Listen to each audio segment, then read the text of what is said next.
And we're live. Jay, what's up, man? What's up, JP? How you doing tonight? I'm doing pretty good, man. I'm doing pretty good. How are you feeling? Feeling ecstatic, boy. And I think I know why. Does it have to do with what happened over the weekend? It happened Sunday morning, bright and early. You know what I'm saying? So 4-1. what New happened? York is back. New York is back, baby.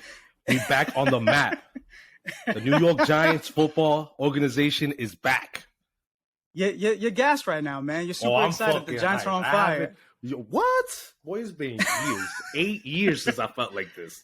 It's a long time coming, bro. And we're on a roll, bro. We're on a roll, man. We had Lou Janu last episode. The Giants won. And more importantly, man, we have another big-time guest for the listeners tonight, bro. Big time. Do you want to do the honors again to introduce who we have? Yeah, it's my last one, and then it's your turn on the next guest. But without further ado, internationally known, my boy Dylan Scance, everybody, in the building with us. What's up? We're here. What's up? What's up?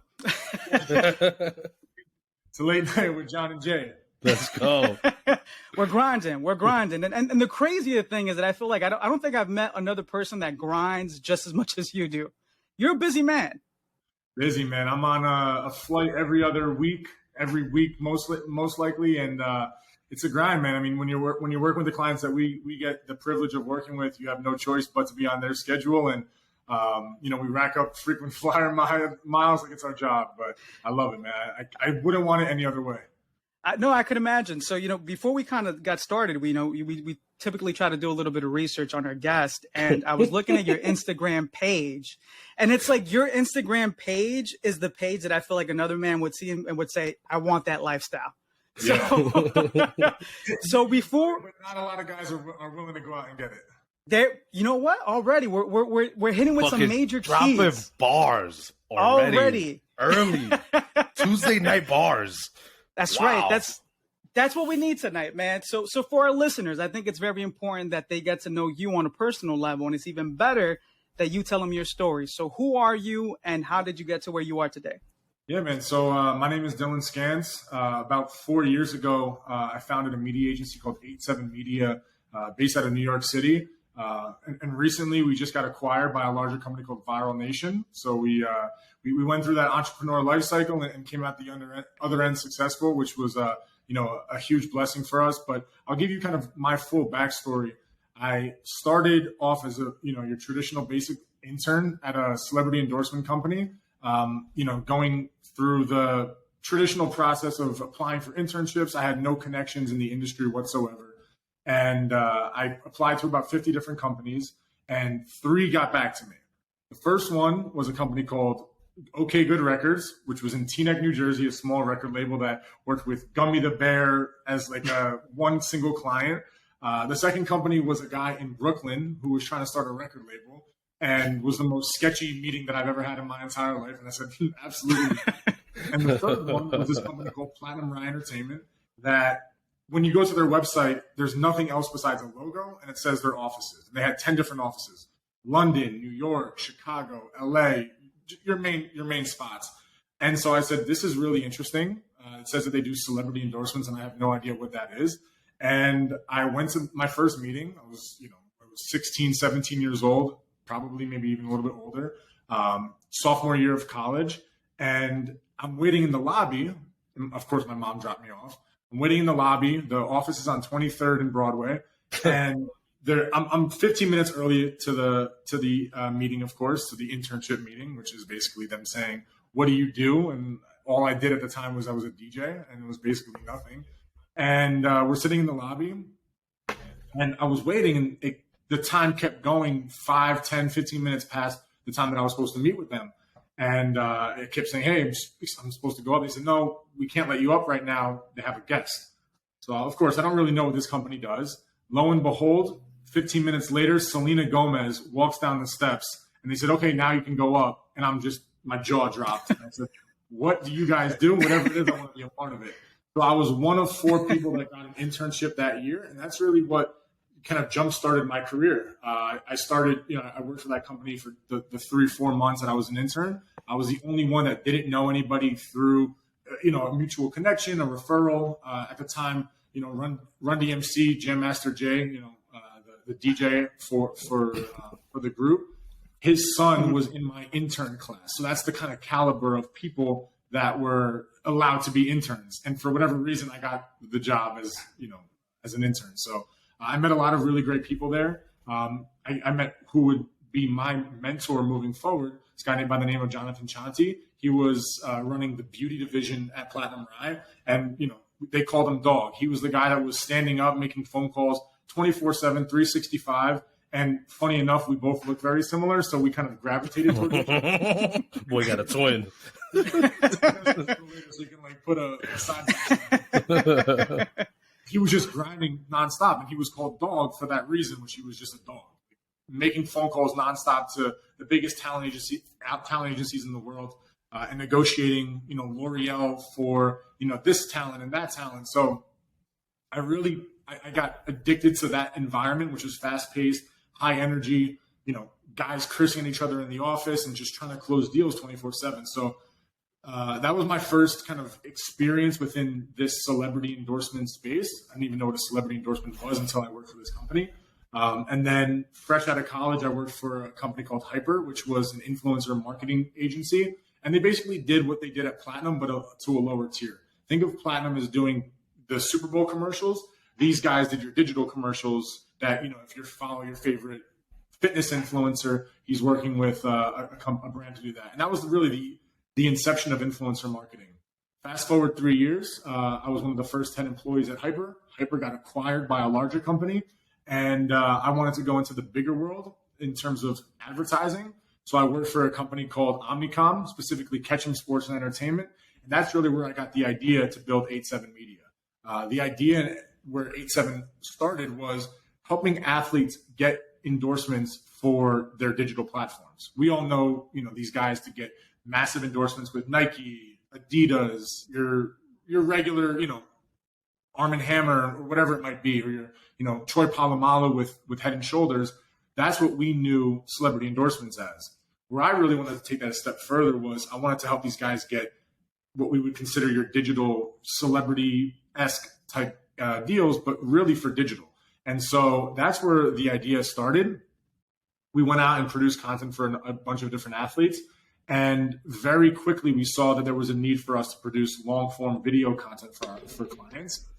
And that snowballed into what we know 87 to build into what it became, which was us traveling the world with the likes of guys like Tyreek Hill, Sidney McLaughlin, Nate Robinson, and just documenting their life and monetizing it. So our main objective, just to kind of sum it all up, is we want to help professional athletes tell their story from their perspective while also providing fans unprecedented access into their favorite athletes' lives. Growing up in the tri-state area, I was a huge Yankees fan. So I wanted to know what Derek Jeter was doing on a 24/7 basis. I wore the Jordan sweatbands, the cleats. I wore, everything. I wanted to know what he was doing in the off season. And so we worked with a kid, Julio Rodriguez, which is one of our baseball clients. Unfortunately, the Mariners lost tonight, so it was a tough one. 8-7 lost. But I want to provide baseball fans with behind-the-scenes access to a guy like Julio in terms of what he's doing on his day-to-day. What is he eating? How is he training? And also, what's his personality like? Because we see these guys, and they're heroes on the field, they're superstars, but what do they do off the field or off the court? So just to kind of sum it up, that's where I built the agency up to today. A few months ago, we were in conversations for an acquisition. It was a very interesting perspective from my end to get acquired. I always thought our agency was going to go on for 15 years and I'd build different things. But, somebody comes and says, hey, what you guys are doing is something that we think we can take to what we would consider the next level. And I say that in quotes because it's such a widely used term, but really take what we have and put fuel into the fire and take this idea or concept that you have and stamp success on it. So, we recently went into an acquisition with a company called Viral Nation, which we're really proud of. Our entire team has come over into Viral Nation, and we're still doing what we do on a 24/7 basis, but, with a huge, basically $1 billion company backing us. So, a lot of exciting stuff. You know what's crazy, Jay? But hearing everything that Dylan just told us, it sounds like a 30 for 30 special. 100%.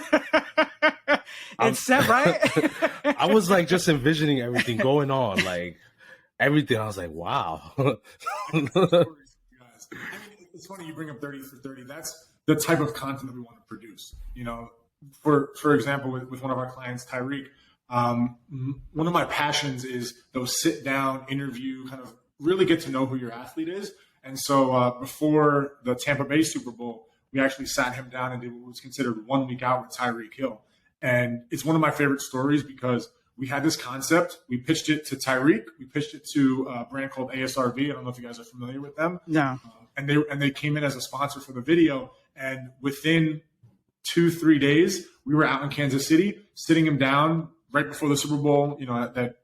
With Tom Brady Super Bowl essentially. Tom Brady and Patrick Mahomes going head to head, and just really sat down a top tier athlete and figured out what's going through your mind a week leading up to the Super Bowl. So you mentioned 30 for 30. That's the kind of stuff that we want to produce. I don't know if they'll ever produce a 30 for 30 for me.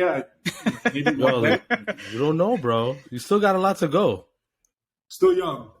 Yeah, we never know. And you know what's crazy? It sounds like your life from once you started your internship just sort of it's been like a nonstop roller coaster ride. I'm sure going through a range of emotions. And I think what's interesting about you is that you didn't necessarily follow the traditional path that most college kids do, right? Like most kids go to college, they major in finance, they major in accounting. So did you major in marketing? So I got a dual major. Business administration was the primary, with a specialization in marketing. And so even just to back it up further, the reason for the marketing side was my dad writes jingles. He's a jingle writer. So if you watch, a Gillette commercial, the famous one that he's ever done was when they shave and it turns blue. He did also like the Dannon commercials with Cam Newton. He did those ESPN ones where it's hard to explain. Basically, they sat down a bunch of athletes, specifically for like the NBA playoffs. My dad did that commercial. He did all the sound for that. So that's where my, interest in marketing and commercials stemmed from. But that's really why I went to do marketing. And then I always had an entrepreneurial spirit. Okay, that's Dylan, I have a question. Crazy. I don't mean to cut you off, JP. This was burning me up. So I heard a story from like high school that your dad produced like this one hit single. Yeah. from someone that we know very good. All of us know him. Can you explain on that, on what went down? Were you part of the group, like of the music group? Like, talk to me. I want to hear somebody else's perspective. Yes. So our good friend Johnny Two Blades. Let's go. Believe it or not, an incredible singer. And so at the time, I'll go back even a bit further. So with a music background, I always wanted to be a DJ. That was really kind of like one of my goals. Aside from being a professional athlete, was being a DJ. And so on the side, I would also produce music. So I was producing music. Our good buddy Johnny had a group. Melody? Cinco? Cinco, yeah. Cinco. There was 5 of them called Cinco. And we had a recording studio in my house. So Johnny came to me and was like, hey, we want to create a single. Can you guys do it? And so my dad created this track. I believe I helped out with the production a little bit, nothing too crazy, but yeah, man, it was a hit single. I mean, it went multi-platinum. And so, okay, hold on. To give some context to the listeners, so Johnny is one of the barbers at the Way Barber Shop, and I guess he would be like what your barber neighbor, right, Jay? My barber brother. That's your barber brother. Okay, so and I didn't know this. This is news to me. So Johnny was part of a group called Cinco. Bro, he had the whole hook, like was all Johnny Two Blades. I've heard it like 5 times. I've heard the song. It's not bad. I just want people to know this. It's really, bro. He would like drop that gem that he did music or that he did one song, and he would be like, "But I gotta go like on MySpace Music to find the song." Like, the shit is a dinosaur, bro. Like it's not even on CD or tape. So wait, hold on, Dylan. So you helped produce and write that song that they came up with that day? To a certain extent, I'm not going to take full credit by 10% of the song, but yeah, they wrote it and they sang it. I would say my pops produced the majority of it. I came in as like some hip hop aspect because my dad's not the biggest hip hop. The man was Nate Dogg. He was like, "Yo, drop this melody." Bing bang, bing bang. That's in there. So at the time, what was your DJ name, Dylan? Oh man, There it is. So I'll give you the backstory of why it's called this before I. So we live by a train track, and He's already laughing. Sorry. I gotta find you know how every producer has their tag. Yeah. So my name was Train Scance because the train is on the track. Because the track is a hip hop track. On the track. So Train Scans was my name, and my producer tag was the train is on the track. I can't believe we got to this in this podcast. Well, you mentioned it earlier, so I guess we gotta let them know. Yeah, we were gonna touch base on it. So it was Train Scance. That's an interesting thing. And so, how old were you when you came up with this name? Man, I must have been. How old are you in high school? Like 14, 15? Well, it depends. 14. If you graduate in 4 years, it's usually 14 or like 17, 18. 14 or 17. So my freshman year, I was producing music. I was 14 years old. You have to understand something about me. I was the biggest hip hop head growing up. Like a white kid from Bergen County. I knew more Tribe Called Quest than anybody else did. I was a true Attaboy. Like East. I really truly loved East Coast hip hop, like Dr. Dre and the instrumentals that Dr. Dre was producing was kind of like my thing. I grew into Kanye and the samples that he was producing from a producer perspective. Like the whole, my favorite artist of all time is Jay-Z.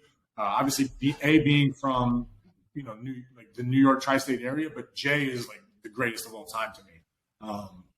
So I emulated that style of hip hop when I was producing, and so funny enough, I had an idea when I was like 14, 15 years old because I was producing music for I want to say like 5 or 6 acts on true albums. Like I was producing 12-track albums for these guys. And I had the idea of building a record label around what we were doing because we had some guys that were decently good.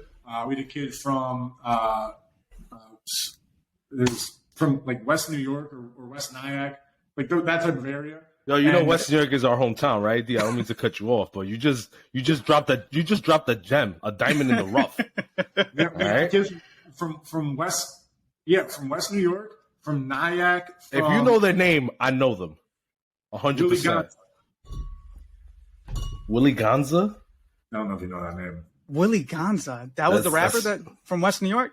That was one of the guys, yeah. I gotta go on my Facebook. Yeah. Go on the archives. And then Spring Valley, New York, had this kid, Jay Moore. His rap name was Grizz. And he was, he could have definitely signed to a big label if we continued doing what we were doing. But I had this idea to create a record label when I was like 14, 15 years old. It never came to fruition, but it's one of my, if you would ever ask me, like, what's one of my regrets is not starting a record label at 14, 15 years old with the guys that we have. Because, when you look at what other record labels have done right now, especially someone like Diddy, not saying that we were that level, but, he had like the guys like the Hitmakers were the production crew for all of the guys signed under Bad Boy.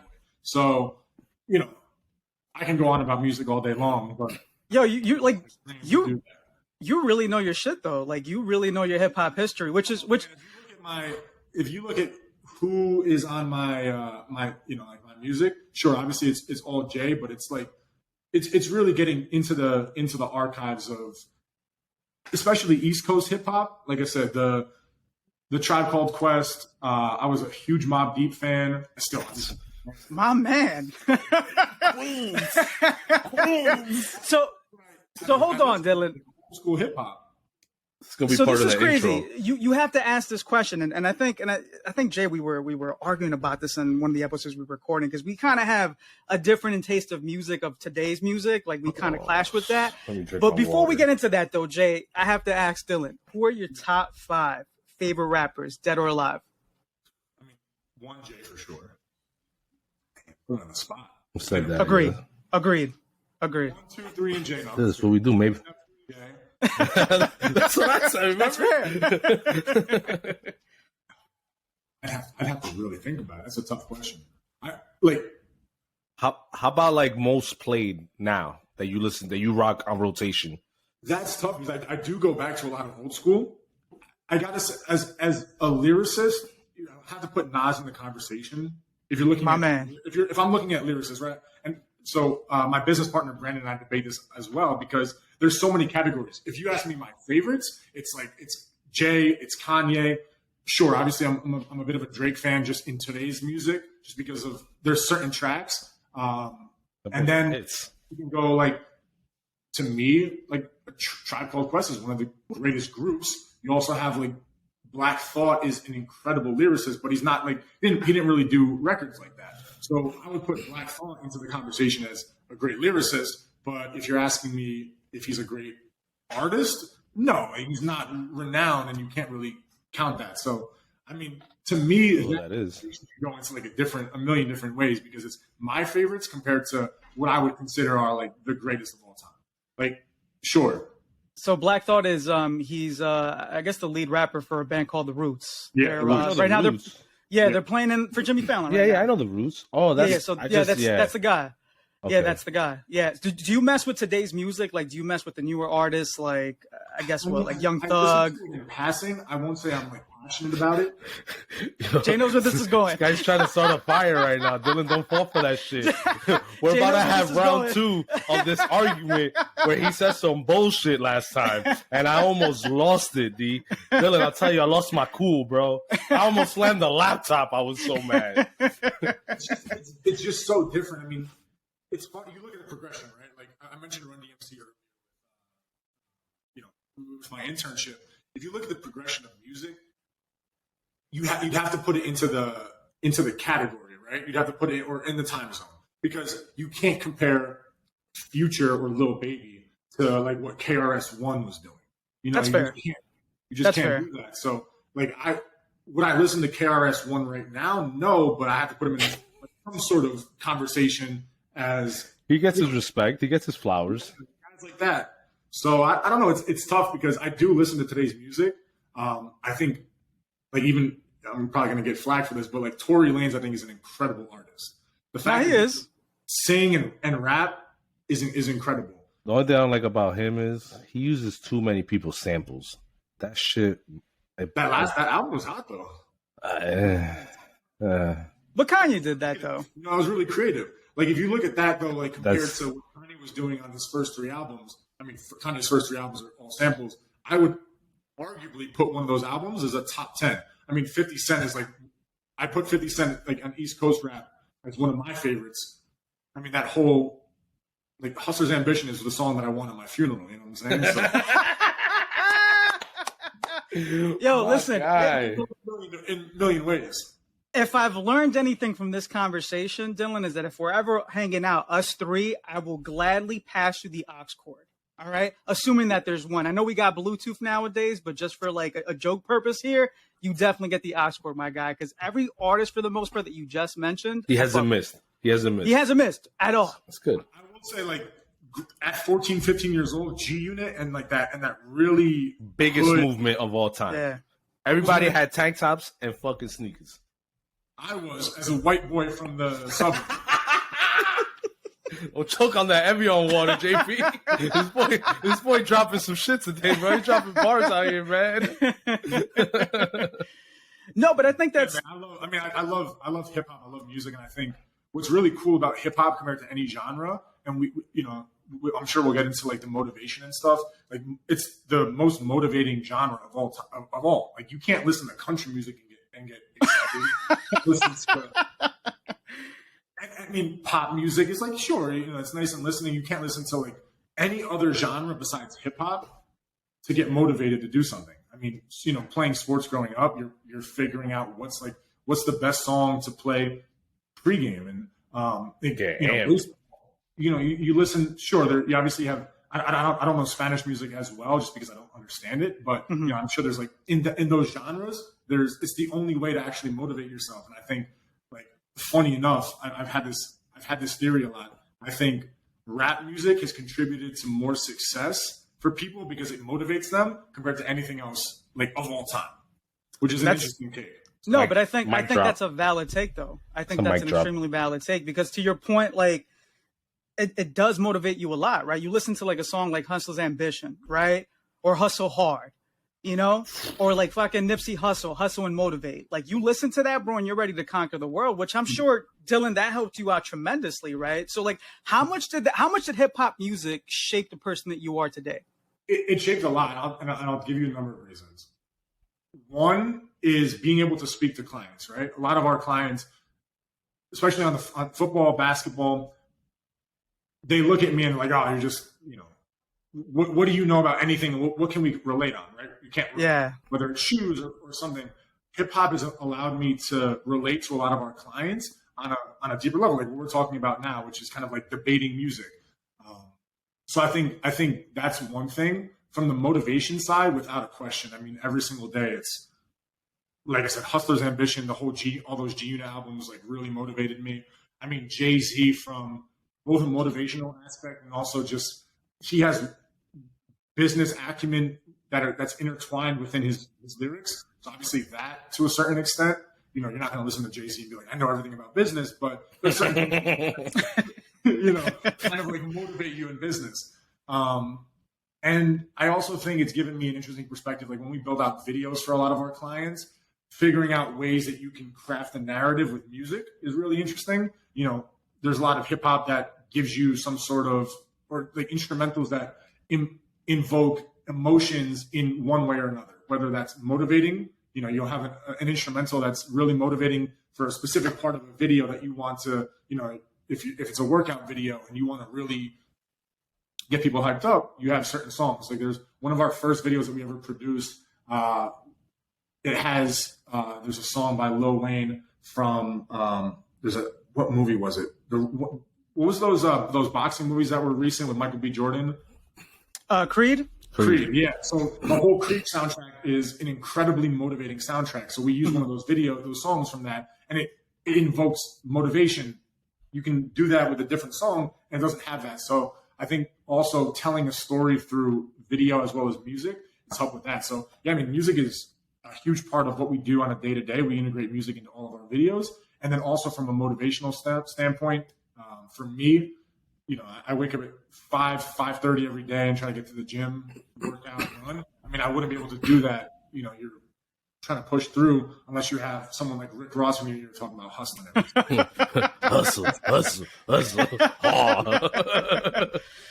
Workouts and also just constant grind of being on the road. I think hip hop does a great job of that. It reminds me of that skit with Cat Williams where he's like working at McDonald's and he's and he's playing the Rick Ross song and he's like, you just need to play this shit and make your job look like some crazy ass shit. So Dylan, you said something I thought was really interesting, and it was more or less that hip hop music shaped who you were to the point that it allowed you to connect with your clients today. Did you find that you had a lot of success as an intern because of that as well? Because I'm sure like people expect a certain thing when they see you, right? And obviously, I mean this with no disrespect, but they see a white guy, they're going to be like, all right, he doesn't know anything about us. And I'm sure your counterparts probably struggled with establishing those connections because they didn't have that different world that you got to see through music. No question. So how was that? How was your internship?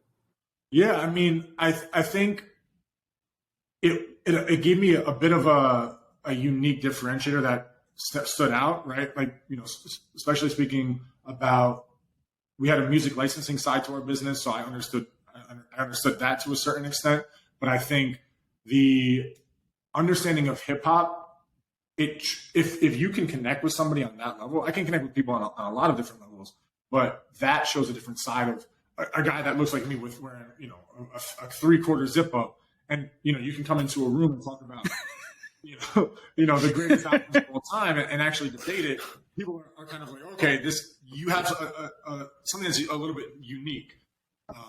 But yeah, I think it gave me a unique edge to a certain extent. I also think that it opens my mind up a little bit more to like what's out there. Like, for example, when we're speaking, we've entered a lot of conversations with some of the biggest record labels in the world, Rock Nation, Warner. We've had a lot of conversations, Island Records, and if you're able to go into a room and just even for 5 seconds, that banter of back and forth of, oh, I remember listening to that album. I remember these 3 songs on it. Those small little things, I think, are the details of conversation are what people overlook the most out of anything. Sure, if we provide a service, that's great, but they don't really remember that. Sure, they'll remember if you guys were a good client. I mean, if you're a good partner, but they remember those weird conversations that you had. If you can share something about music. Like music's also kept me in touch with some of my closest friends. My really good friends, Mike Gallo. Every Friday when songs drop, he sends me, "Hey, did you listen to this, this, and this?" So I think it's helped me in business, but it's also helped me like in my personal life too, just to like remain connected to people. And it's a connection at the end of the day, whether it's on a business level, speaking to the guys over at an Island Records, like, oh, I love that album. And these are the reasons why. I remember when I was producing music, and then you get into a conversation about it. So, it's the details, and I think music has helped. Knowing music at that level has also helped me, just conversate with people that you typically wouldn't because you see a guy like me. No, right. It's sort of like the one thing that binds people together. It's like it's barbershop talk, right? Like, Jay, how many arguments have happened in a shop about music? Probably all the fucking time, right? I argue all the time. Johnny, first of all, Johnny Tuble, shout out my guy. He's my guy, but he don't know hip hop or rap. Just putting that out there. Just saying, because Dylan was spitting those bars. He got knowledge over here. But Johnny, no shot. Sorry, I know that was random. Just who's he saying is his artist? Eminem. Okay. Like. What? Wait, hold on. We got it down. So, Dylan, you're not a fan of Eminem? It's difficult because sorry. It's a controversial subject because as an artist, it's not my taste. Like really aggressive in that sense. I mean, he has incredible wordplay. And I respect him for that, but it's not my style of music, if that makes sense. Like, who's the guy? Like Yellow Wolf or whoever it is. Like those types of guys aren't my style of hip hop. I do like the more laid back, motivational, like a Jay-Z, like J. Cole. The ruler. Oh, J. Cole. I mean, that was like my entire. How about Kendrick Lamar? Kendrick, of course, like that. Yeah. That kind of hip hop. Eminem was just too like in your face for me. I don't like in your face, and even like the way that I conduct business is not in your face. I'm not shouty. Even when we're building our agency, I'm not the guy to like rah, rah, rah. I just there's like a flow to it. And while he's like the greatest selling artist in hip hop like of all time, or not even arguably, like the numbers speak. So you can't knock him for that because the numbers don't lie. That's why I said it's difficult because the numbers don't lie, and like he is one of the biggest selling artists. So there is obviously a massive amount of interest. He's just not on my playlist anywhere. Like even like the songs like "Lose Yourself" back. Come on, "Lose Yourself" was party starter. But when I look at the body of work, I'm not listening to Eminem on a daily basis. If it comes on, it comes on. But it was a little bit too depressing for me. I don't like depressing music. I think M talks a lot about like. And not even the struggle, because a lot of guys talk about the struggle. J. Cole talks about the struggle. "Dollar in a Dream," I mean, that's one of the most motivating songs ever because he's talking about the bottom and getting out of there. M's talking about the bottom, staying there. Like, fucking living there and being comfortable. I can't connect to that. Like, I wanted to get my story is $1 in a dream. So, I mean, I connect with guys more like J. Cole on a hip hop level than a guy like Eminem because, I don't do drugs and I didn't grow up in like that environment. So it's hard for me to be like, you know what? Yeah, that really resonates with me.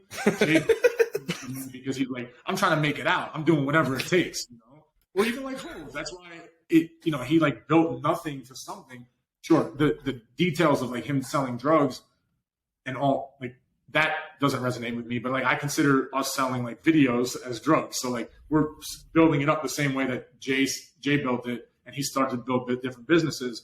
Whereas like M, and the same thing with like 50. Like that's why I resonate well with 50 because 50 built things to that level. M didn't. I'm sure like if you really did your research, but you don't know him as that. You know him as like kind of like the dude that wore a hat and just like kept to himself. Jay's the guy that's driving through a Maybach getting picked up, at his office at the 40/40 Club. Like, that's what I strive for, not, sitting at home, like, pondering my life. I think this is the first time, Jay, that I've spoken to someone about hip hop, specifically rappers, that I have nothing to disagree with them about. That's like good. everything, I'm glad. everything You always that got he so said. much to say. Nah, I really don't. It's the first time where I'm like, yeah, facts. Like, there's nothing for me to disagree with him about. So, Dylan, it's interesting here, and I think this is a great segue for our next question here, because you had spoken about how hip hop is about the grind, right, and kind of making it up. And internships are sort of like a grind as well, right? Yeah. So what was that experience like, man? What was it like to go in, as an intern? Like, what was that experience like? It was fun, man. I mean, you have to understand, I was a 16-year-old kid, 17-year-old kid that never really went to New York City. I had dreams and aspirations, but it was so much fun. I mean, even just being an intern, one of my biggest projects that summer was a project to basically build. Streaming was becoming popular at that time. And so one of my projects was to build out every streaming service, your Netflix, your Hulu. And this is when people didn't even know what Hulu and streaming really was. But one of our goals was to find the talent within these platforms, because we saw that it was trending that way. So I think I had a list of 3,000 different actors, actresses, sound engineers, whoever it was that played a part in all of these different streaming services and all of the different shows that were going on at the time. And, it took obviously the entire summer to build a sheet of 3,000 people, but it was just being close to that. I'll tell you a really quick story. So I was the only one from New Jersey and the only one that had a license. And already sounds like trouble. The CEO at the time had a meeting uptown, and the CEO, this guy by the name of Ryan Shinman, was the guy that you would consider like started celebrity endorsements 20, 30 years ago. Wow. His story is incredible. I mean, he built this agency, sold it to Omnicom for, I'm sure, a lot of money, and very successful guy. And, like, he had the huge office that you can't see into, and it was just like the guy that you aspired to be, especially as a young kid, 17 years old, that had these aspirations to some degree. But I think that sparked it, and it was addicting to me to be in this environment. So, quick story where I'm sure I can tell this story. Yeah, I'm sure I can tell it. So if you're fine. I won't say specific numbers, and I'll give just the generalization. So he goes, there's a Slack message that goes out to the crew or whatever we were using at that time, and was basically like, who has a license? I have a meeting uptown that I need someone to drive my car to, and circle around the block for basically 30 minutes and then come pick me up. So, of course, I'm the only one that has no work. I'm an intern. And so I volunteered. And I also kind of wanted to get close to him to understand what makes this guy tick. And I wasn't going to ask crazy questions, but I just wanted to introduce myself because God willing, maybe something happens in the future. I need a job, or, this guy remembers my name. So was it his car that you were going to drive? Yeah. So it's the big body Cadillac Escalade, brand new. Oh, man. I'm 17 years old. I have my license. And I drove my dad's Mercury around here. And so he drives up and he goes, hey, all right, so this is where my meeting's at. In the car, we kind of bantered a little bit. He's like, what are you studying? What do you want to do with your career? And funny enough, in the car, I'll never forget this. I told him I wanted to build an agency one day. I said, I want to do what you do. And he looked at me and was like, it's a lot of work. And I was like, I'm ready for it. I'm an athlete. I know what it takes to grind. So that, long story short, I drop him off. I get into the driver's seat, circle the block for 30 minutes in New York. And where the story is really interesting is I pick him up. He's like, hey man, if you really want to learn about business, this next 20 minutes is probably going to be the best business advice, or just you're never going to hear this ever again in terms of the level that I'm speaking at. So he's like, take notes kind of thing, young kid. Yeah. And so there's a deal on the table between an NFL team and one of the largest soft drink suppliers. Again, this is not direct, but Jay's favorite team, the Giants, and a Coca-Cola type guy. Those weren't the two names, but that level, right? Just for context purposes. Yeah. So basically the deal was the NFL team was going to be on the cans, and the drink company was going to be plastered all over the stadium. I mean, we're talking, you know, $100-200 million deal, and this guy is negotiating this deal on our 20-minute ride back. And I'm an intern at 17 years old. Wow. And he closed the deal during the call within the 20 minutes, and was like, "This is how it's going to work." And the way that he spoke so quick and just had like such a clear mind to do it was one of the most impressive things that I've ever seen in my life. And that's kind of what gave me that oomph to go do what I wanted to do. And just like the motivation that it's possible, that people are actually, regular people are doing this on a daily basis at the highest level. So, yeah, man, that internship was really like the spark that got me excited about this world and why I come to the office every single day in New York, and you know, was fortunate enough to build something that was successful to a certain degree. But you know, I can only imagine at that level, still only young, only 28 years old, and you know, he was, I think, 40, 45. But to see that it's possible was really inspiring. You know, that's super dope, man, that you got that opportunity. And it's funny too, because I know in the last episode, and shout out to Lou Janu, he had mentioned that a lot of people today don't know how to negotiate, and you pretty much got a master class in how to negotiate. So what was your major takeaways? Like, what was his cadence? Was he aggressive? Was he kind of calm and collected? He was just confident. I think that's what it really was. And I also learned something I think that is not as easy as snapping your finger, which was building your obviously your connections, but building the leverage within those connections, right? The only way that you can negotiate is from a place of leverage. You have something that somebody wants and you can't get it anywhere else. And that's really what it was. Like, hey, I have a client. You guys are the other client. This is the only way it's going to work. And so the biggest takeaway was leverage, because you can't negotiate from a place if you don't have some sort of upper hand with it, right? If you're selling a product, somebody wants that product. Can they go somewhere else and do it? Sure. So you have less leverage than you would anywhere else. So understanding your leverage and understanding leverage and being confident was probably the best way to negotiate. You know, those two things were the biggest takeaway. Yeah, no, that's fucking crazy. So you pick him up, he I guess seals the deal. Yeah. You drop him off, and then like, what do you say to yourself after that? Do you still continue talking to him, or do you just kind of go your own way after that? No, so he made a few more phone calls in the car. The next one was to his mom, which was really interesting. Because he was like, hey, I have to do this call, and then I have to just make a few phone calls. And so he made a call to his mom, like checks in every day with her.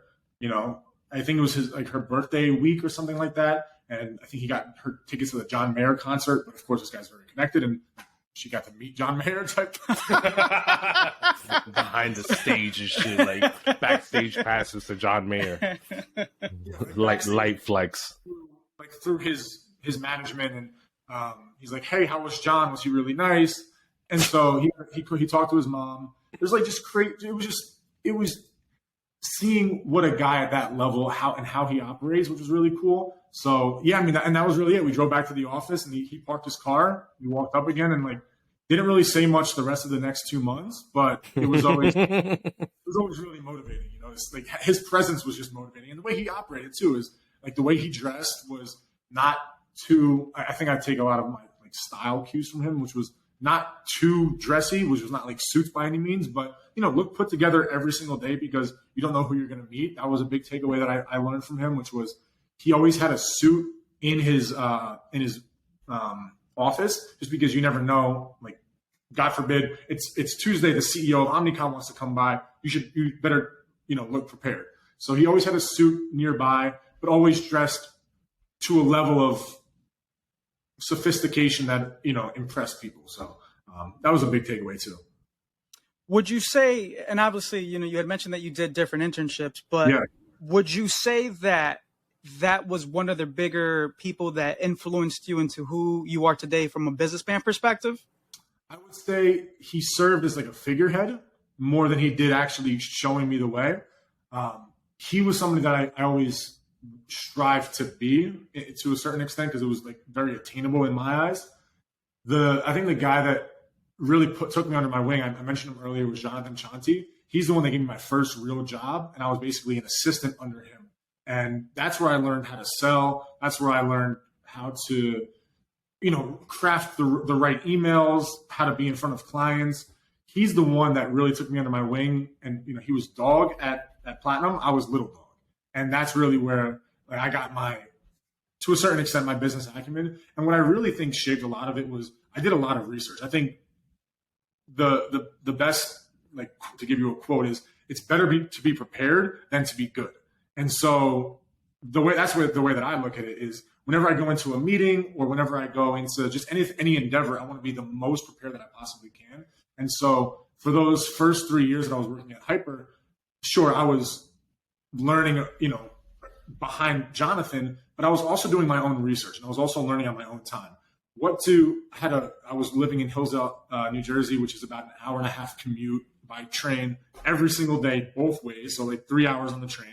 And I was reading, I was listening to podcasts, and I was trying to understand CEOs and people that built companies or people that were doing sales and how do you persuade people?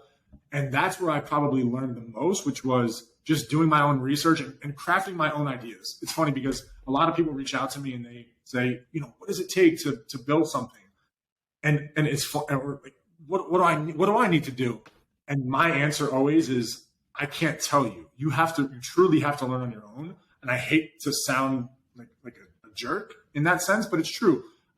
If somebody told me, hey, this is the way that you do it, that might have worked for you, but it doesn't work for everybody. So I think just learn on your own. That's the best advice I can give. No, and I think that, Jay, not for nothing, but that quote is quite impactful, and I think we could kind of live by that when we do this podcast, which is it's better to be prepared than to be good. Because bro, it's sort of like what we're doing now, where we're sort of figuring this out, and I mean, Jay, what do you think? I think we're getting better with each episode for the most part, right? Oh yeah, chemistry's growing. We're swinging the ball pretty good. Everybody's getting their 20 shot attempts a game. Dylan's is a sports guy, so I might as well keep the sports reference in there. What's really interesting is Joe Rogan, and we started to implement this. We do a lot of podcasts in our agency. Joe Rogan, before the podcast, has a dinner with the client or with the guest, and last 2-3 hours they smoke some, etc., and drink a little bit. And he's the devil's lettuce, as my brother would say.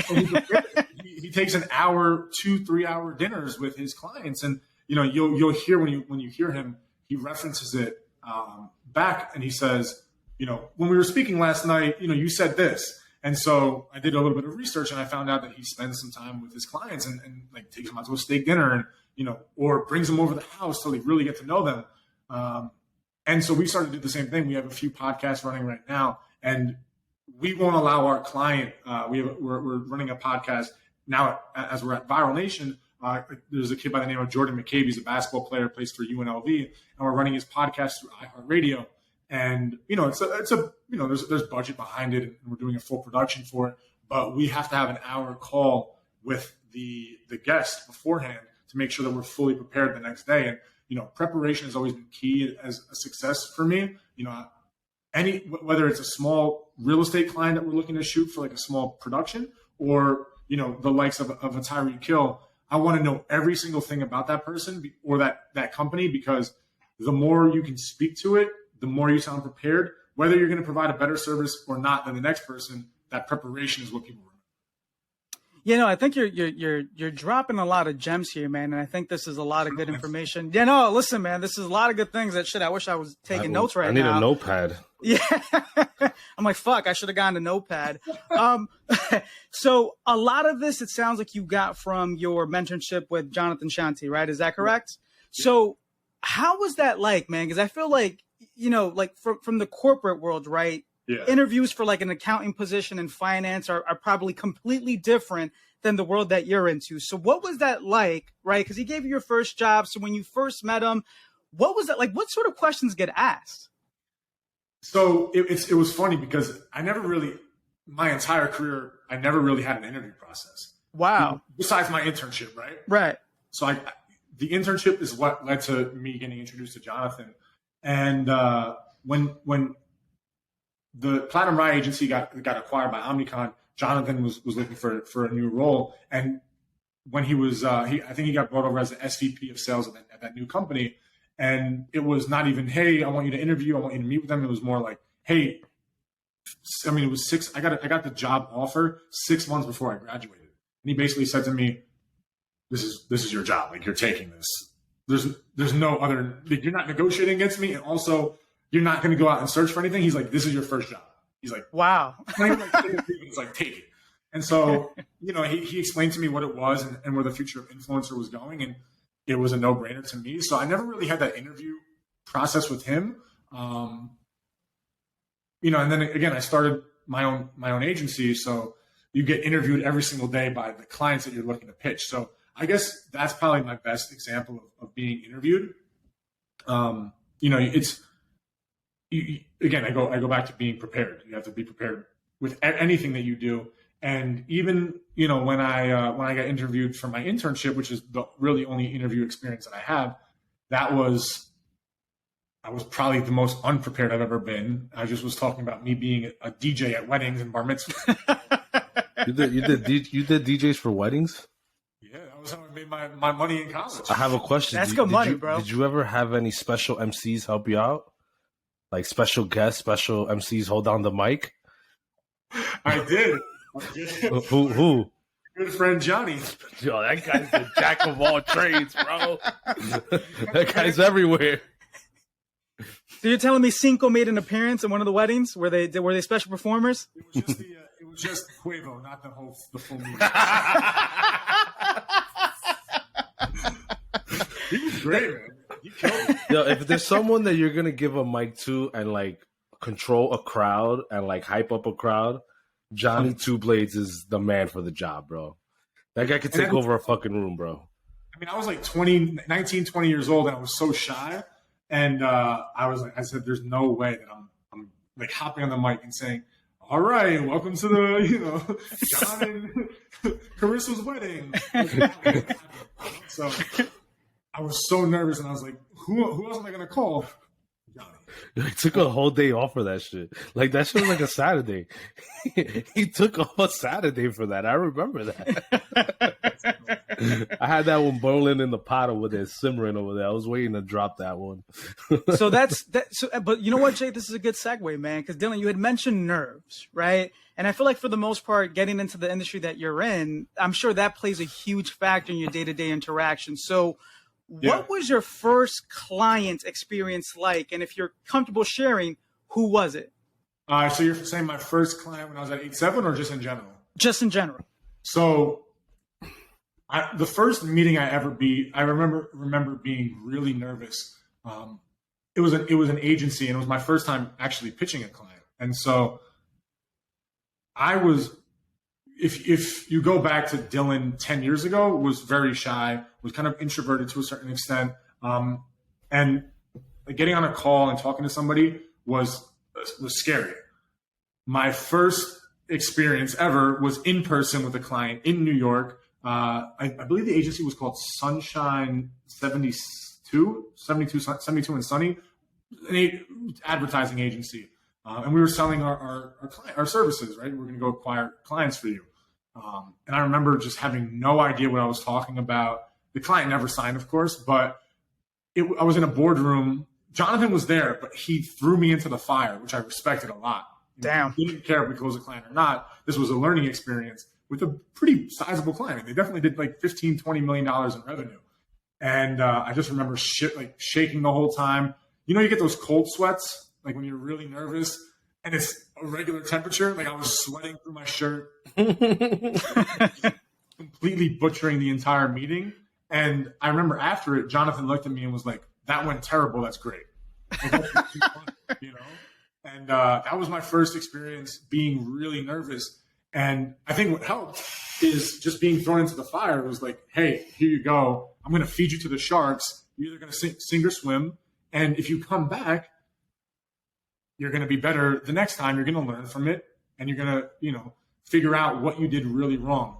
And I mean, the entire meeting was a blur. So I don't even remember what I did wrong. I just No.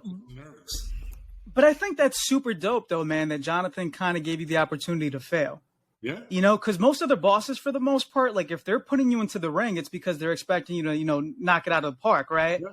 So the fact that he allowed you to go in there and really learn, I'm sure you took major takeaways from that, right?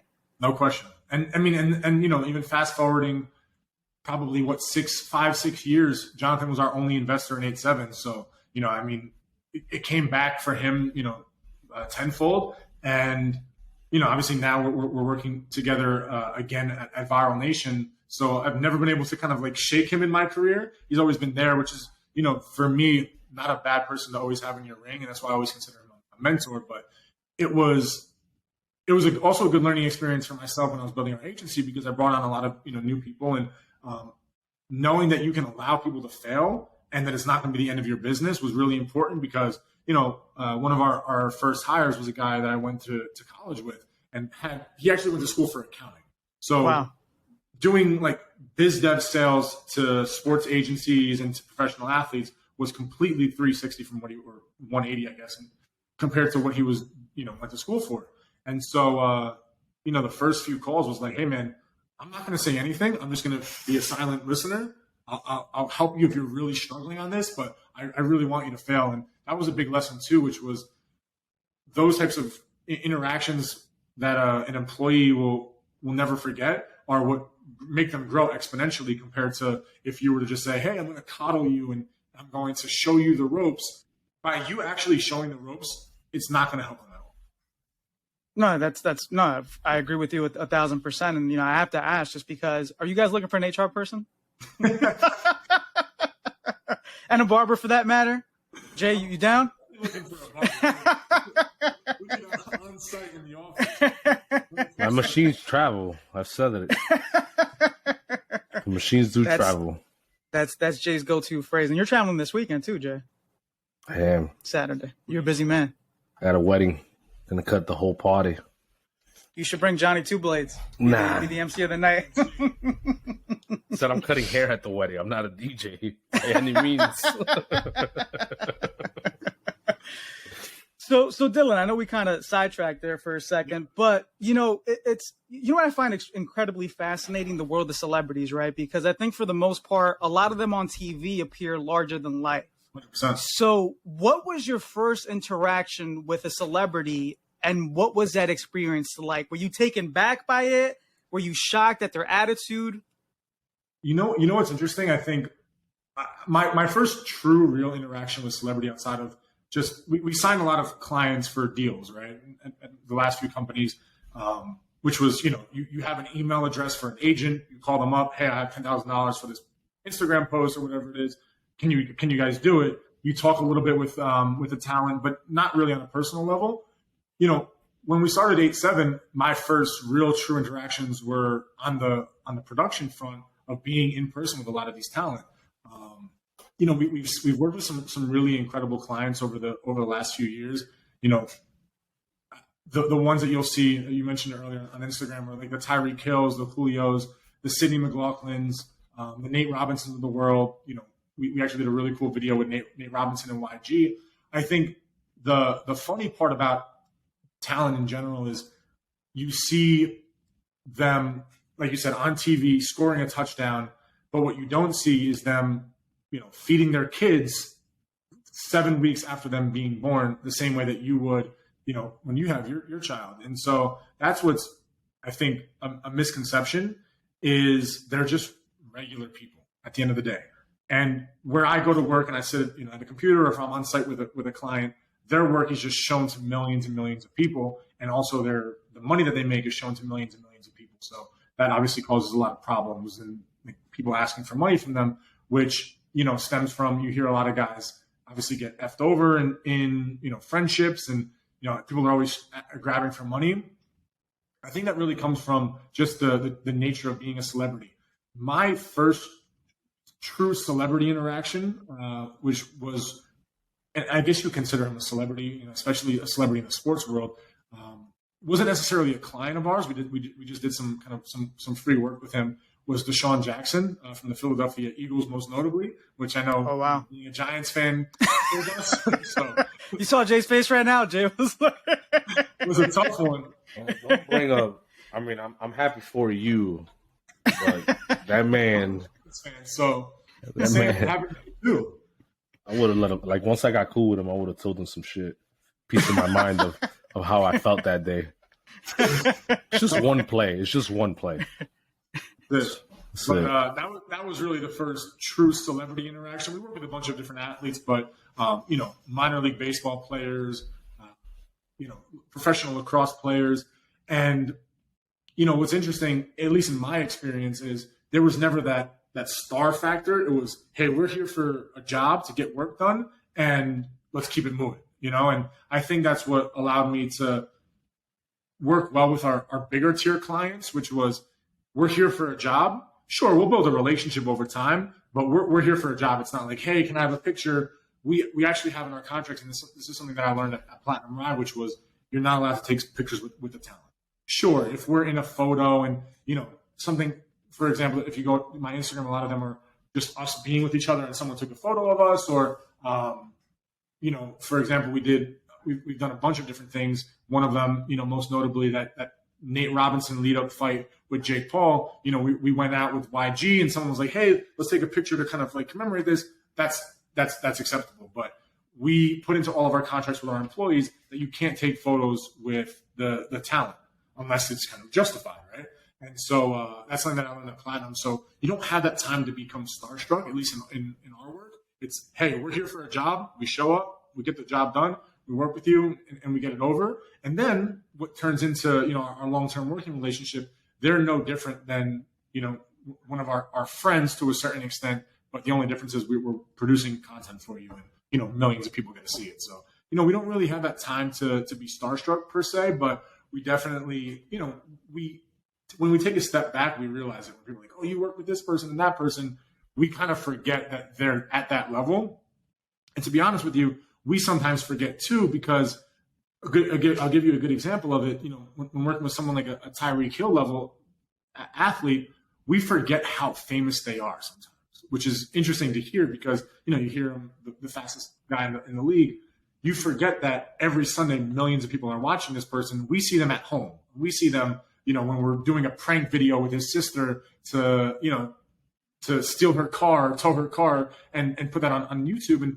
And we get that level of interaction. So when sometimes we forget and we go outside and we do, like a Walmart shopping video and we just completely bombarded, it's like, oh, these people are very, very well known, and we should probably be a little bit smarter with where we're going and traveling because we forget about that. We took a trip not too long ago to Jamaica, and what's crazy is you would think that you'd be able to walk around Jamaica, but they still get bombarded there. And so, we sometimes forget about it, to be completely honest with you. We don't really get starstruck there. They're just they're clients to us and become friends at certain points.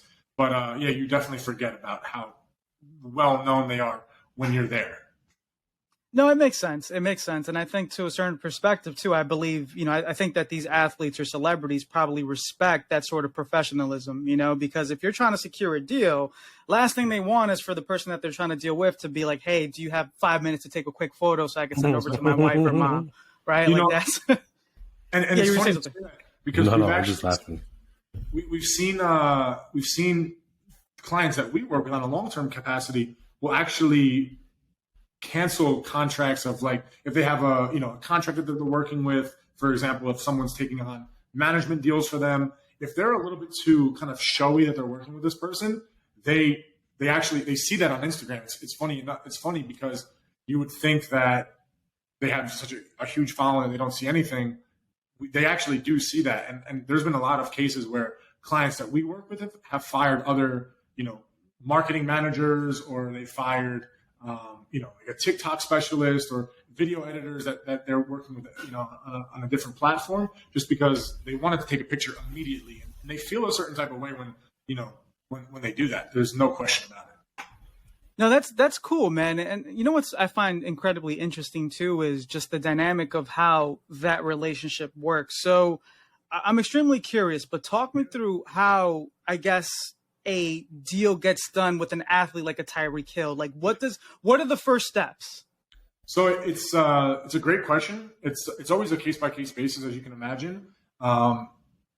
When we look at I'll give you two examples. The real model of how we go out and secure talent at a mass level when we go out to the agencies, and then on the individual level of introductions. So our traditional model is we go to the talent agencies. So a lot of talent is rep by the big five: WME, UTA, CAA. A lot of these 3-letter acronyms that represent the biggest talent in the world, and they're pretty much the juggernauts. They own, represent all the rights, everything to these talent, and they're the ones that we go to. For example, one of our clients, Julio Rodriguez, we went to his agency Octagon, not looking for Julio, but saying, this is our service, this is what we provide, this is how it works foundationally from a revenue and monetary perspective.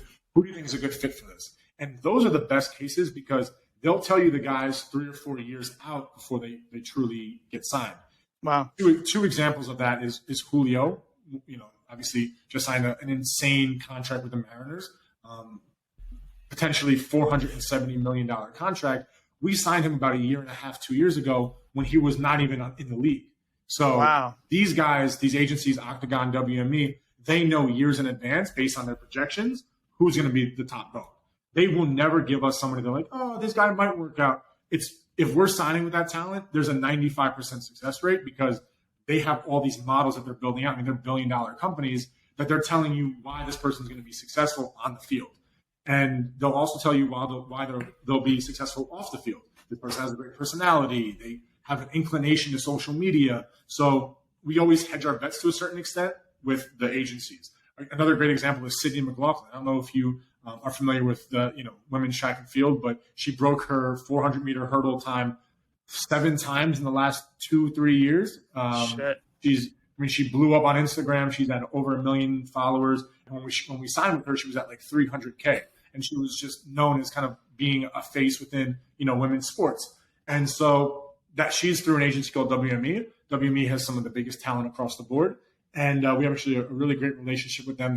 We have a number of different clients through WME, but they were projecting her to be a superstar.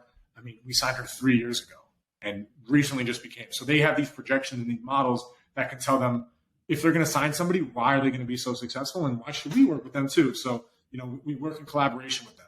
The other side is on the one-off basis where, I have a lot of really great connections to obviously the agents, a lot of one-off agents, as well as just kind of guys that are in the industry that, might have a connection to somebody, might make an introduction to somebody. There's a lot of lower tier, agencies that aren't the big juggernauts, but they might have a De'Aaron Fox or they might have a smaller guy. So on that level, you might get a call on a Saturday morning, and that's really for me the story of Tyreek. I was heading to the gym 7 a.m. on a Saturday or 8 a.m. on a Saturday. I get a phone call from the team that was doing his marketing, and they say, "Hey, we have somebody else on the other line. We have one word for you. His name's Cheetah. Are you interested in working with him?" I said, "Run it through." Within 15 minutes, we hit it off, and it was a 15-minute call. The next week, I was out to Miami shooting content, and our little kind of claim to fame with and why we worked with him was, I don't know if you remember this, Jay. You might have, and we probably talked about it. The TO video where Tyreek raced TO. Yeah, I remember you did that. And it went absolutely insane. That was the first trip that we ever did with him. And he was basically like, hey, listen, whatever you guys want to do, I'm on board. I mean, the video's at 9 million views on YouTube and went completely trending overnight. It was on ESPN and Sports Illustrated, Bleacher Report. I mean, collectively probably got 30 to 40 million views across the board, across like traditional TV, as well as just being reshared on social. But that was the first trip that we were on. So that was kind of like, hey, prove yourself. And then, we're going to go out. And there's a few stories like that. Like our story with Nate Robinson is very similar to that. He has a marketing guy that was really just traditionally or specifically working with Nate on a one-off capacity. And we got connected to him. So there's those stories that, we don't necessarily know them from the big agency level, but you'll get connected through a bunch of different people. And, always having your name at the forefront, keeping good relationships with a lot of these agents is really important. But we don't ever go athlete direct, whereas it's like, hey, can you do this? Typically, athletes are getting pitched things all the time. The best way to go through is with the people that work with them and know them the best. Because, for example, you would think when you work with a guy at the level, you're going to get introduced to Patrick Mahomes and Travis Kelce. I've been around those guys a lot. You're not pitching them YouTube services at a foundation or a gala. You know, you're not like, a great story is when we did Tyreek's gala to shoot it, the one in KC last year. You know, Travis is sitting right next to me. A bunch of guys meet Cole, Hardman, Mahomes, and you would think you're going to come out of that environment with 3 or 4 contacts and like, hey, we got all these YouTube channels. They don't want to talk about that. That's not the environment to do it. And so very rarely do you ever get to pitch an athlete one-to-one just because you know them. So that never happens. I think that's a big misconception of people when they see what we do. It's like, oh, you must be around all these people. You're going to get so many clients from them. It doesn't happen that way. It's we talked about it earlier. It's really a grind to sign the top talent, and you know they also have to trust you. A lot of guys have because you know of the nature of what they do with a lot of money surrounding them, have a hard time trusting people. For us, the big trust factor is that we don't charge for our service. We make money on ad revenue, and I can go into the million ways that we make money, but we don't charge them, so we're not looking to just pick out their pocket and be like, hey, we're providing a service. If it's successful, it's not. We work in partnership with our clients, so I think that's also built a level of trust with them too. So for the listeners out there, because I'm probably one of them who was living under a rock, you had mentioned that your first opportunity to work with Tyreek was doing the commercial, I guess, with T.O., right? Yeah. So what exactly was that like? What exactly did that entail, and what gave you guys the inspiration to do that? Yeah, so a lot of the inspiration actually comes from our clients. I think that's why we work so well with them. You know, we have some creative ideas, but the premise of what we do is we produce content for athletes on their owned and operated channels. So I'll give you the example and why we built it out that way. Nate Robinson as house guest on Bleacher Report. You've probably seen it. You know, the Rick Ross episodes. I mean, they're some of the best performing content on Bleacher Report. They would pay him a sum, make up a number, $10,000 to show up, and Bleacher Report owns that content. So our pitch to a lot of these athletes is you can still produce that content. We're still going to go out and produce it for you at decently high quality, pretty much the same. We're not going to put a $100,000 budget to a production, but we still have high quality content at the end of the day. And so that's really our pitch. Once the athletes understand that, their wheels start turning. I want to do this. I want to do that. I have this connection. Hey, I want to prank my sister. I want to do this. So the T.O. and Tyreek example was a collaboration between his marketing team, Tyreek, and really T.O. Tyreek's known for speed. What better way to showcase his speed? Funny enough, I'll give you the whole story of that video. We were originally going to shoot a video in Atlanta, just a traditional workout video, which tends to produce really high numbers on Tyreek's channel because who doesn't want to see the fastest player in the league work out and what that entails?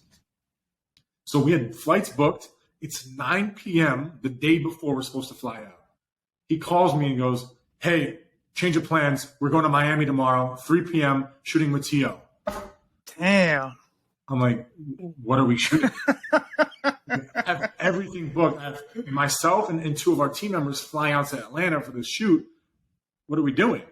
Switch plans at 9 p.m. at night. I have to, and it's not easy booking or changing flights for other people. Right. So like we fly out, I mentioned it earlier, at least once a week for somebody on our team.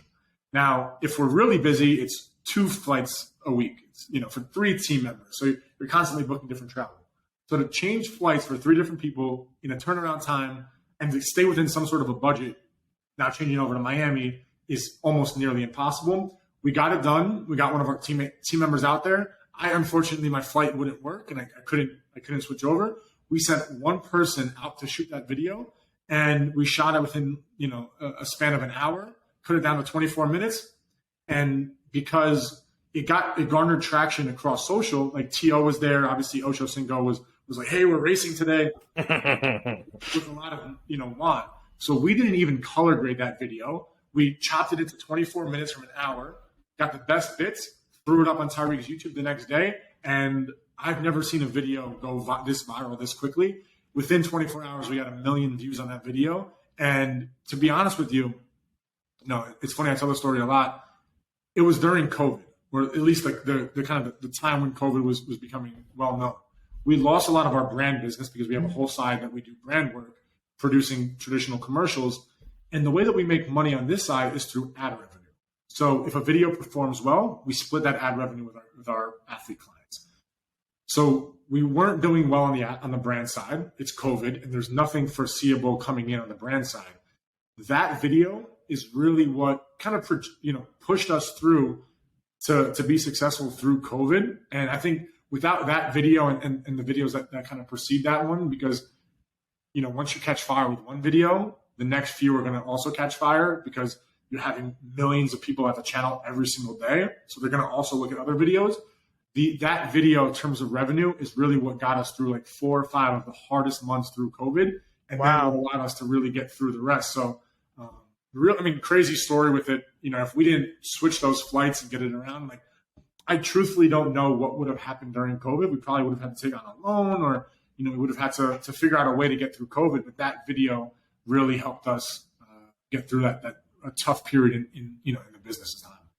So would you say, based on everything that you've told us so far, that I guess some of the major keys in order to succeed in your business is being prepared, Yep, flexibility, yep, and time? Luck, to a certain extent. And I also think, Brandon's not in the office right now. He went into a different room. But Brandon will laugh if I, and that's why I asked him, I was like, you're going to laugh at certain things that I say. I know you will, and I'm not able to focus. So there was a time when we were building the agency, and I was really by myself, more or less. I went out and did it. I actually had a business partner that I started the company with. About 11 months in, we realized that wasn't really working. He was out playing tennis when I'm working at the office every single day, and so I offered to buy him out, and we parted ways. And I own 100% of the business, and then I brought on Brandon, and I brought on Jonathan as kind of partners, and that's really when kind of things took off to a certain extent, because it felt right. It was the right people within the company, and it was kind of bringing Jonathan in as an investor at that time, friends and family investor. It was just kind of that coming home moment, and it was like we're off to the races. But going back to it, he'll laugh when I say this, but there was a stretch of time when it was every single day for 7 days straight in the office, nonstop. And this is when we had no business coming in. Wow. I didn't even tell my parents that I quit my job and I'm going out and doing this thing. I very vividly recall a stretch of 3 days where I lived on nothing but Red Bull and Snickers. And I know he would laugh because I tell it to everybody. There's that level of grind that you have to put in to send 3,000 or 4,000 emails, because at the time we didn't have any money coming in, so we don't have the ability to invest in, let's call it, software to send out emails, or like HubSpot, the service that we have now is $500 a month. Plus, if you're going to get LinkedIn and you're going to get all these sales softwares, you're putting in $1,000 a month when you don't have that money coming in. And I was only working for a few years. You don't have the luxury of investing that kind of money in the business. And we didn't have the money to go out and do that, because we also had to invest in, I had another team member, so I was paying his salary, or, at least a portion of it, just because he understood that we were starting up. So that is, aside from everything else, I think just the sheer raw hard work is what I think really allowed us to be successful. Because, those days of like the bags under my eyes will stay forever, because it's like you can't take back 4 years of just nonstop grinding. And, we talked about it earlier with flights. At the height of when we were really, going, which was last year prior to the acquisition, the agency took 350 flights in an entire year. And so, wow. That level of just nonstop grind and really no sleep. Definitely took a toll on my body. I know for a fact that, I've lost some years, but it was a lot of fun. I wouldn't trade it for the world. Like, you're one day with this athlete, one day with that athlete, you're going here to the Pro Bowl, the next day you're going to, All-Star Weekend for 3 days. I would never exchange that for sleep ever. But I think that's one thing I also wanted to add is like the sheer perseverance and hard work should never go overlooked, because you can have all the intangibles, you can come to every meeting prepared, but if you're not every single day in and day out just going to your absolute limit, which it's hard work, but it's really going to your limit every single day, and I felt it on multiple days. But yeah, the story of the 3 days and Red Bull, Snickers, and Skittles is like the famous story that I always tell, and Brandon would have laughed because that's why I don't have him in the room. No, but I mean, like, I guess just to put things into perspective, right? During that time frame when you were having these Red Bulls and Snickers, how many hours of sleep were you averaging? I would say probably that stretch of 3 days, 0. I was 24/7. I would see Sounds like Jay. Jay right now with the 2 kids is like nonstop. Or I take cat naps, bro. No, they're not. So during those 3 days, Dylan, you were saying that you were just like nonstop. Those 3 days nonstop. It was like a stretch of 72 hours nonstop. I remember I just like crashed at the end of it. I was like, I'll wake up in a day and see what, it was like kind of like fishing and see what you get back.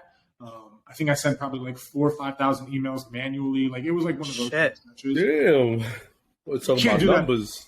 You can't do that forever, but I mean, we got a few clients. I think we signed one of our first clients, which was New Mexico State University. We signed them to a full scale social media, digital, the works. We also did commercials for them. So it was like one of our biggest clients. It's really what helped fund the agency. And that's what really gave us our start. I mean, to put it in perspective, it was like around $15,000 a month deal. And that's what allowed us to hire new employees. Like I didn't take that money and we're all rich now, like, because that would have been rich at the time, that was okay. You can go hire somebody to go do biz dev, and you can go now invest in HubSpot. I mean, that deal was really what allowed our agency to skyrocket. And I don't think if it was for like those types of moments, we would have been, I think, successful, moderately successful, but it would have been more of like a one-man shop for a long time rather than, we grew at our height, we were at 8 employees, which doesn't sound like a lot, but is a lot of money coming out the agency every single month, which is pretty, it's pretty crazy to think, 8 is like a small company, which it is. I don't disagree. But when you see that money coming out of the company bank account every other week, it's like, shit. But I mean, I always tried, because I worked out every single morning. That was a big thing for me of being motivated and try to stay in shape, because it's easy to just sit there and eat and work and eat and work. Yeah. I had to always work out, decently late. I think, going to bed at 10:30, 11 was always big for me. And then waking up at 4:35 was a traditional day. So, let's try to get 6 hours. You can't operate for a long, if you're looking at, I was looking at a 15-year runway. If you can't operate within a 15-year runway, 4 hours of sleep every single day, it just doesn't work. Yeah, eventually you're gonna get longevity too. Yeah, you're gonna burn yourself out. And speaking about that, I know you're still in the office and stuff like that, and we're a little bit over time. But we would definitely listen, man. We would definitely love to bring you back for a part 2 if you're open to it. Get to pick your brain a little bit. Last question here, wrapping this entire thing up here, and you've sort of done it anyways, but just to give you that platform, is there anything that you would like to plug and promote? I mean, obviously, as I mentioned earlier, we just got acquired our agency. I'm very proud of what we built over at 8-7. And I'm also really excited to now be a part of this Viral Nation family. I think, anytime that you can build something to the level of, that we did and get it acquired and really merge into something bigger, and then see it to fruition. I think, that's really important. Obviously, I want to give a huge shout out to all of our team members that built the journey along the way with 8-7 Media. It's obviously, it doesn't go unrecognized, and they've all come over to Viral Nation now, which is incredible, and improved salaries and all the fun things that go along with that. So all of the team members that helped us build 8-7, a lot of the people, I didn't mention this all, but maybe we'll do this in round 2. I think what fueled me a lot was the people that doubted me or doubted us. I hate to say me, and I never want to just use it as singular. I always say we, because it's always a team effort. A lot of people doubted what we were building. You're never going to be able to get to the biggest athletes. So I do also always want to recognize and give a shout out to the people that did, say, hey, you should not really follow your dreams and go and work for me, or go find a job because it's going to take you 10 years to build this and it's not worth it. Because that was a big driver of those really late nights, those Red Bull nights. So definitely want to plug those people as well. obviously Jonathan has been a huge factor in my career. I want to, give a big shout out to Jonathan. Brandon Lentino, obviously, who's my executive vice president at 87 Media. We've obviously come over now. We're building the Viral Nation studio, which is really 87 Media within Viral Nation. Basically taking, a boutique team and putting a ton of resources and fire behind it. I wouldn't have been able to do it without him, and he knows that. He's been instrumental in it, and to hopefully build more businesses with him along the way. And then to the viewers out there, you'll never see us front and center. It's always our athletes. So take a look at the types of things that we're doing. You'll see guys like Tyreek Hill, on his YouTube channel. That's all of our content.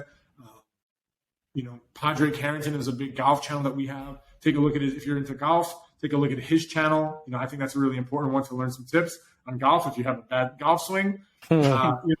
Guys like Julio Rodriguez, which is doing incredible things in baseball right now. He's one of our top MLB talent. Take a look at his YouTube channel. It gives you the behind the scenes that I've always wanted, as a fan of the sport. Sidney McLaughlin has a great YouTube channel. But again, it's always them first. It's always our talent first. We're just a support system behind it. So, you can take a look at my Instagram and it'll kind of direct you to all of those clients. And, from there, you'll be able to, get a sense of what we're doing. And, I always say we've done roughly about 40 to 50 million views across YouTube. There's a probability that you've seen one of those videos, just because if you're a sports fan and you care about, sports to some degree, you've probably seen one of those videos. So, take a look at those clients and take a look at those videos and don't skip the ads, because that's how we make money. Kind of to tie everything together here, because we were talking about hip hop earlier, and you had mentioned to the people that doubted you. Do you subscribe to the DJ Khaled quote then? They didn't believe in us, but God did. I'm a very literal person, so it depends on what you mean by God. I like to put a lot of the power in my own hands and craft it that way, and what will be, but it might be God did. I mean, DJ Khaled did. His first few albums, like the first We the Best albums, are bar none some of like the best gym music. And like if you're taking I still take the bus in the morning just because it's easy. I'm in Hoboken. Those albums are still on repeat, like at least once a week. Like that's when DJ Khaled was coming up trying to make a name for himself, and that's to me like the best music. Ace Hood, when he was coming up, Ace Hood is the best music to like really. People don't know Ace Hood. I'm surprised you know that. See, that's why you got a star.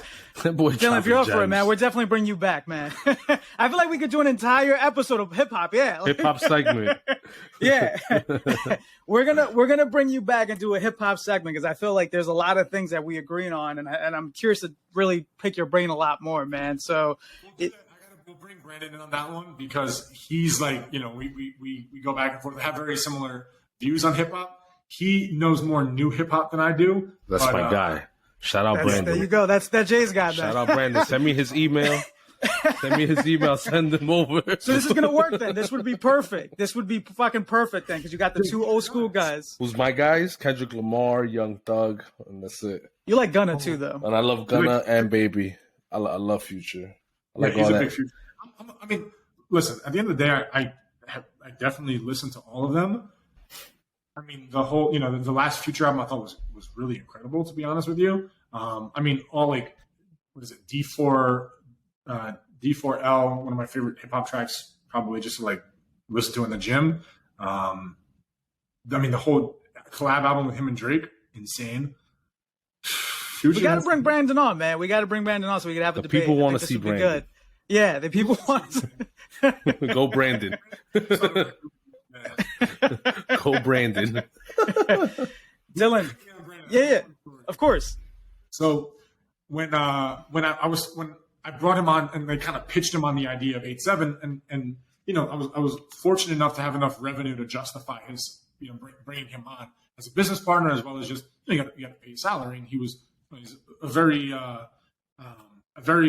intelligent, smart, and brilliant, hardworking person, right? So you have to pay for that at the end of the day. As sure, we were going into business, but as a minority owner in the company, you take on the risk as a majority. You take on the risk of salary and all those kind of things. So we were in a fortunate place to bring him on.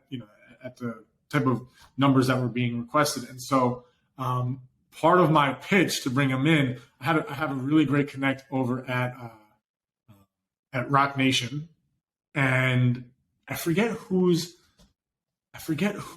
like listening party it was. I think it might have been he's a New York artist. Is he brand new? Dave East? No, he's a little bit more future than Dave East.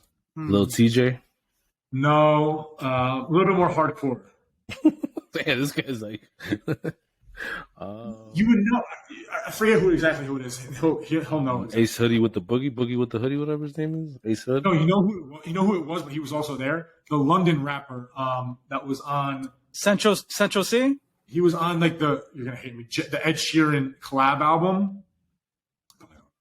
Is it? It's not Central C, is it? Because that's when I think about new London rappers that are coming out. I think about Central C. No, Stormzy. Okay. Yeah. So it was Stormzy's listening party. I got an invite because from my connect, and it was one of those industry things that the biggest artists are going to be there. Just guys in general that you just kind of want to bump shoulders with. The infamous Leor Cohen. I don't know if you guys know who that is. They kind of built the Saturday Night Live, right? No, he's the guy that built the 360 model around artists. So gotcha. Def Jam, right? The DR own me, like that line. Def Jam, right? Def Jam, right? He was one of Def Jam. Yeah. He's created Def Jam, very very well known in the industry, but looked badly upon because he created the 360 model, or the 360 deal, whatever it is, which is we own everything from your music rights to. Again, we can do a whole segment on music. So that was I was like, hey man, before let's kind of get a vibe of what we're doing. And it was perfect timing because he's a huge hip hop head and all these artists were going to be around.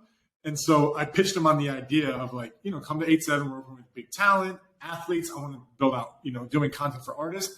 And that was his like first event at 8-7. And the next day he's like, dude, whatever you're doing, man, like, I'll be a part. Little did he know we never worked with any artists. That was my pitch to him.